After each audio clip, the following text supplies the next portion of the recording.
سب سے پہلی چیز نیت ہے، اور نیت میں قصد قربت اور اخلاص شرط ہے۔ خداوند متعال کی خوشنودی اور ہدایت کے لیے خوف اور فرمانبرداری کے لیے، اور کسی کی خوشنودی اس میں شامل نہ ہو، یہ اخلاص واجب ہے۔ اور اس کے بعد چہرہ دھونا واجب ہے، پیشانی کے اوپر جہاں سر کے بال ہوتے ہیں نیچے ٹھڈی تک، اور انگوٹھے اور بیچ کی انگلی میں جو جگہ چوڑائی نہ جائے دھونا واجب ہے۔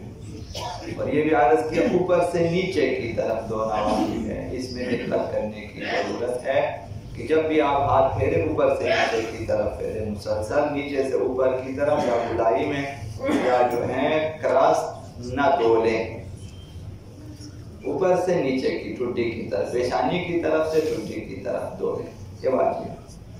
اور آج جو عرض کرنی وہ یہ کہ وضو میں چہرہ اور ہاتھوں کو اس طرح دھونا واجب ہے کہ پانی جو ہے جلد تک پہنچ جائے، ان اعضاء کی جلد تک، کھالوں تک، جلد تک پہنچ جائے، پانی پہنچانا واجب ہے۔ تو لہٰذا اس طرح سے پانی ڈالیں اور اس طرح سے ہاتھ پھیریں کہ ہر جگہ پانی پہنچے، یہ جو مقدار بیان کیا۔ اور اگر کوئی مانع ہے، کوئی رکاوٹ ہے تو اسے دور کر دیں۔ اگر کوئی کاغذ لگا ہوا ہے، اگر کوئی انسولیشن ٹیپ لگا ہوا ہے، اگر کوئی مثلا پینٹ لگا ہوا ہے، کوئی ایسی چیز جو پانی جلد تک پہنچنے میں رکاوٹ ہو، اسے دور کرنا واجب ہے۔ اگر چہرے کی جلد بالوں کے نیچے سے نظر آتا ہو، داڑھی اور وہ جو بال چہرے پر ہیں اگر اس قدر ہلکے ہیں کہ بالوں کے بیچ بیچ میں سے جلد نظر آتا ہے، کھال نظر آ جاتا ہے، تو پانی جلد تک پہنچانا واجب ہے۔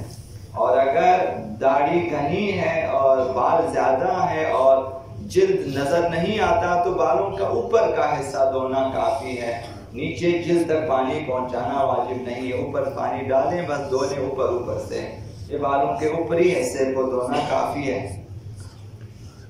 اور وضو میں ناک کا اندرونی حصہ اور آنکھ اور منہ کا وہ حصہ جو بند کرنے پہ نظر نہیں آتا، ان کا دھونا واجب نہیں ہے، صرف ظاہری حصے کو دھونا ہے، باطنی حصہ دھونا ہمارے ذمہ نہیں ہے۔ تو آنکھوں کو بھی آپ جب دھولیں بند کریں، جو بھی بند کرنے کے بعد نظر نہیں آتا ان کا دھونا واجب نہیں ہے، ظاہری حصے کو دھولیں، یہ واجب، باطنی حصہ واجب نہیں۔ وضو میں چہرے کو دھونے کے بعد کوہنی ہاتھ، دائیں ہاتھ کو کوہنی سے لے کر انگلیوں کے سروں تک دھونا واجب ہے۔ جہاں سے کوہنی سمیت، کوہنی کے ساتھ انگلیوں کے سروں تک دھونا واجب ہے۔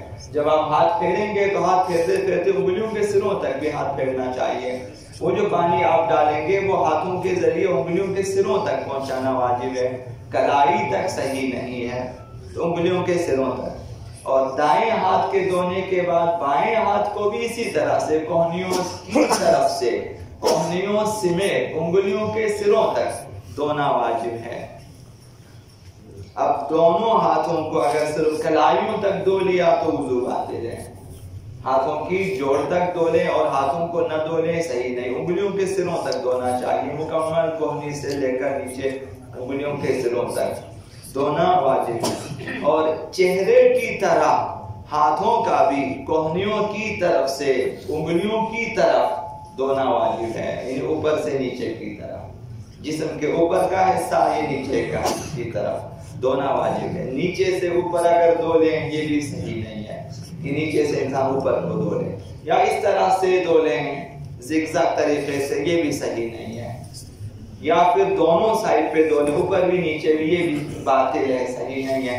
ہمیشہ ہاتھ اوپر سے نیچے پھیرنا ہے، نیچے سے اٹھانے اوپر رکھیں، نیچے کی طرف ہاتھ پھیریں، یہ واجب ہے۔ اس میں جوانوں کو دقت کرنی چاہیے، کوہنیوں کی طرف سے نیچے انگلیوں کی طرف دھونا چاہیے۔ جب بھی آپ ہاتھ پھیرے، جتنی مرتبہ بھی پھیرے آپ اوپر سے نیچے کی طرف پھیریں۔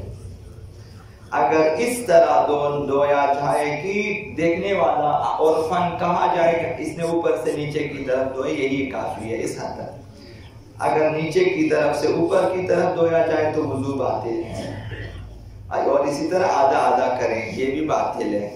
مثلا وضو کی نیت سے نصف کلائی کو انگلیوں کے سروں تک دھو لیں، ادھر سے آدھے سے نیچے کی طرف دھو لیا، پھر اس کے بعد اوپر کا حصہ دھو لیا، یہ بھی باتیں ہیں۔ اوپر سے کونیوں کی طرف سے نیچے کی طرف دھونا چاہیے، تو یہ صحیح نہیں ہے۔ اوپر سے نیچے دھو لیں، عام طریقے سے اس طرح سے پانی اوپر ڈالیں اور اس کے بعد ہاتھ پھیریں اوپر سے نیچے کی طرف، یہ مسلسل تا انگلیوں کے سروں تک۔ اور آخری مسئلہ یہ ہے کہ وضو میں ہاتھوں کو پہلی دفعہ دھونا واجب ہے، ایک دفعہ دھونا واجب ہے اور 2 دفعہ دھونا مستحب ہے، تیسری مرتبہ دھونا حرام ہے اور صحیح نہیں ہے۔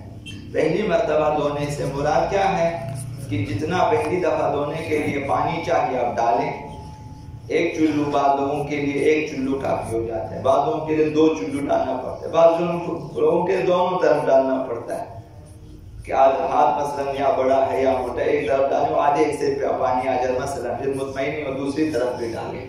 بہرحال جس طرف سے جتنا پانی چاہیے ڈالیں، 1 چلو 2 چلو 10 چلو جتنا چاہیے ڈال کے پھر دھو لیں، اس پانی کو نیچے انگلیوں کے سروں تک ہر جگہ پہنچا دیں، یہ ہو کہ ایک دفعہ دھویا آپ نے۔ پھر اسی طرح دوبارہ دھونے کے لیے یہ جتنا پانی چاہیے ڈالیں اور ہاتھ پھیریں اور نیچے تک، یہ 2 دفعہ ہے۔ اب اس کے بعد تیسری مرتبہ اگر دھویا جائے تو حرام ہے، گناہ ہے، صحیح نہیں ہے۔ لہٰذا ایک یا کئی بار پانی ڈال کر ہاتھ پھیرے تو ایک بار ایسا ہوگا، یہ ایک بار دھونا ہے۔ ایک بار دھونے کا مطلب یہ نہیں کہ ایک دفعہ چلو میں پانی ڈال ایک دفعہ پھر ایک دفعہ، یہ ایک دفعہ نہیں ہے، ایک دفعہ میں ایک دفعہ پورے ہاتھ کو دھونا مراد ہے، کوہنیوں سے لے کر انگلیوں کے سروں تک دھونا، اور اس میں آپ کو جتنی مرتبہ ہاتھ پھیرنا پڑے پھیریں، وہی ایک ہی دفعہ، جتنا پانی ڈالنا ضروری ہو ڈال دیں، 1 چلو 10 چلو جتنا چاہیے ڈال کے پھر دھو لیں، وہ ایک دفعہ ہے۔ اس عظیم العظم العز الجل الاکرم یا اللہ